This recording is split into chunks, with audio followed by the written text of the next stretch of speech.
Israel যেটা স্বপ্নও ভাবেনি সেটাই বাস্তবে করে দেখালো ইরান।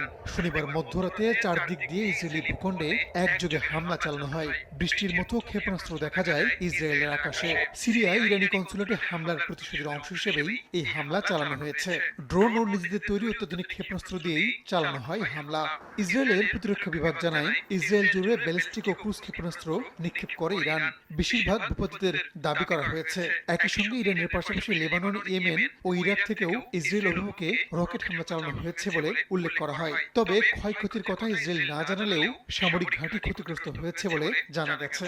হামলার পরপর ইসরায়েলের প্রধানমন্ত্রী বিনিয়ামিন নেতানিয়াহুর সঙ্গে ফোন আলাপ করেন মার্কিন প্রেসিডেন্ট জো বাইডেন।